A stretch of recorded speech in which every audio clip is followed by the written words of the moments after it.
আসসালামু আলাইকুম, সবাই কেমন আছেন? ৪৭ তম বিসিএস এর সার্কুলার ইতিমধ্যে দিয়ে দিয়েছে। এখানে আবেদন শুরু হবে ১০ তারিখ থেকে। অর্থাৎ ১০ ডিসেম্বর থেকে আবেদন শুরু। তো ৪৭ তম বিসিএস নিয়ে অনেকেই চিন্তায় আছে। কারণ সার্কুলার প্রকাশ পেলেও এখানে কিন্তু এখন পর্যন্ত সেখানে বলা নেই যে সেটা কিভাবে প্রসেসিংটা কি হবে? আমরা যেখানে ৩২ বছরের কথা শুনছি সেই ব্যাপারটা আমি পরে বলছি। তবে ৪৭তম বিসিএস নিয়ে অনেকেই চিন্তায় আছে এই কারণে যে, অনেকে মনে করছে যে আসলে ৪৭তম বিসিএস আমি দেব কিনা? এটা নিয়ে মূলত অনেকের চিন্তার যে ভাঁজ উঠেছে কপালে সেটাই আমি এই ভিডিওতে দেখানোর চেষ্টা করব এবং আপনাদের মতামত আপনারা দেবেন।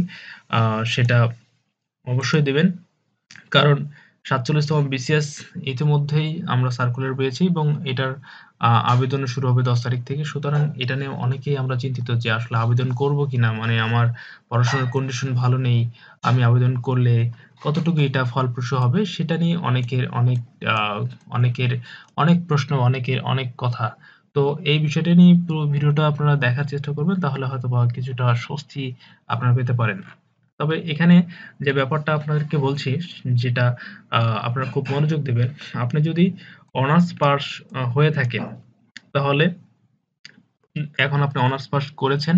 মানে আপনি একদম ফ্রেশ। অনার্স পাস করার আগে আপনি কখনোই বিসিএস সম্পর্কে কোনো কিছু আপনি করেননি। অর্থাৎ আপনি বই কিনেননি। আপনি হয়তো ২-১ টা বই কিনেছেন। কিন্তু সেভাবে বই আপনি কিনতেই পারেননি।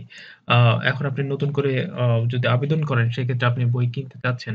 সেক্ষেত্রে আপনাকে বলব যেহেতু ৪ বার বিসিএস এটা আমাদের প্রধান উপদেষ্টা থেকে শুরু করে জনপ্রশাসন মন্ত্রণালয় সবাই এই ব্যাপারটা বলেছে যে ৪ বার বিসিএস হবে। যেহেতু এখনো সার্কুলারের সাথে আ এটা বলা নাই যে বিসিএস কয়বার হবে, সেক্ষেত্রে আবেদনের সময় যেহেতু এখনো আছে অর্থাৎ আজ হচ্ছে কয় তারিখ? আজ ১ তারিখ।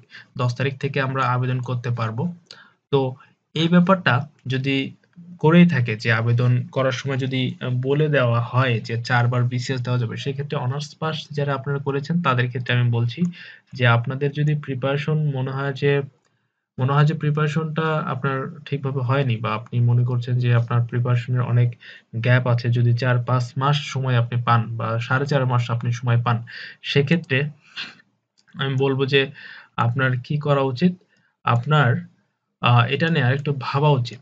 আপনি যদি ৪ মাস সময় পান, যে মনে করছেন যে ৪ মাস সময় পেলেও আপনি আ ঠিকভাবে প্রিপারেশনটা নিতে পারবেন। আপনি অনেক কিছুই বোঝেন না এখন পর্যন্ত বা বিসিএস সিলেবাসটা কিরকম সেই সম্পর্কে যদি আগে থেকে ধারণা না থাকে, তাহলে আপনার বিসিএস নিয়ে একটু চিন্তাভাবনা করার অবশ্যই আপনার সময় দেওয়া উচিত। কারণ যেহেতু ৪ বার এখন বিসিএস এটা নির্ধারণ করে দিয়েছে আ কর্তৃপক্ষ, সেক্ষেত্রে আমাদের কিন্তু এটা অ্যাটেম্প্ট নেওয়ার আগে, একটা বিসিএস নষ্ট করার আগে অবশ্যই আমাদের ভাবা উচিত। তবে আমি এখন বলছি যে যাদের মাস্টার্স শেষ হয়েছে, অর্থাৎ মাস্টার্স কমপ্লিট বা কমপ্লিটের পথেই আপনি রয়েছেন, সেক্ষেত্রে আপনাকে বলব যে ৪৭ তম বিসিএস পরবর্তী যে সময়টা, অর্থাৎ ৪৮ তম বিসিএস সেটা আবার কবে নাগাদ সার্কুলার হবে বা কবে নাগাদ সেই পরীক্ষা হবে সেই আশায় যদি এখন আপনি আপনার যে মাথার মুখের সামনে যে বিসিএসটা ৪৭ তম বিসিএস আমার মনে হয় না যে এটা আপনার নষ্ট করা ঠিক হবে। কারণ এই বিসিএসটার মাধ্যমে আপনি কিন্তু ৪৬ দিয়েছেন।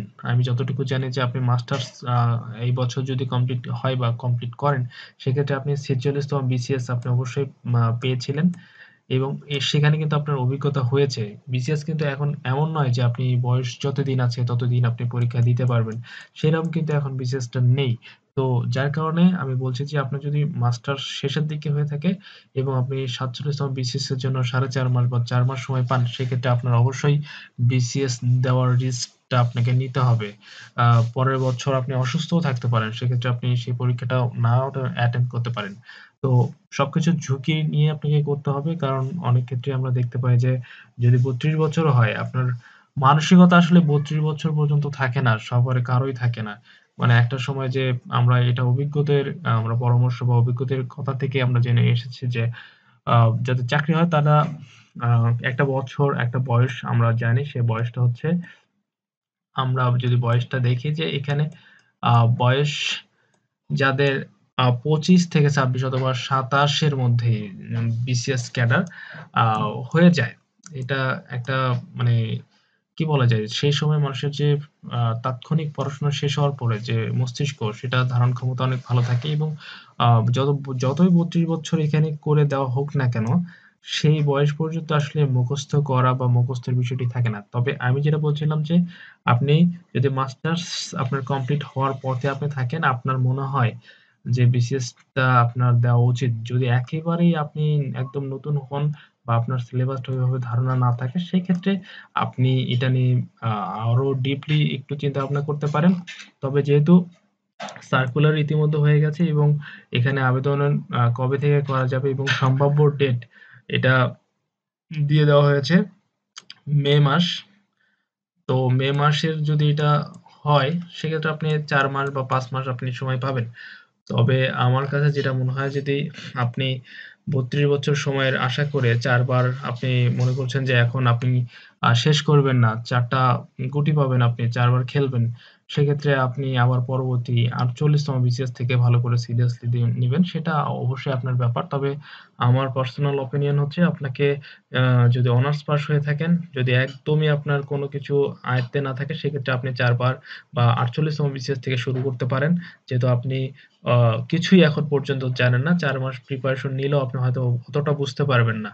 আর এক্ষেত্রে মাস্টার্সের ক্ষেত্রে আমি যদি বলি, সেটা হচ্ছে আমি বলব যে আমার ক্ষেত্রে আমি বলছি যে আপনারা পরীক্ষায় অ্যাটেন্ড করতে পারেন এবং ভালো করে একটা প্রিপারেশন নিয়ে ৪ মাস ৫ মাস এটা অনেক বেশি কার্যকরী একটা সময়। এই মাসটা যদি আপনি ভালো করে প্রিপারেশন নেন, সেক্ষেত্রে আমার মনে হয় যে এটা ভালো হবে। তো এটা বাদবাকি আপনাদের উপর। তো ৪৭তম বিসিএস সবার ভালো যাক এবং সবার পড়ালেখা ভালো হোক।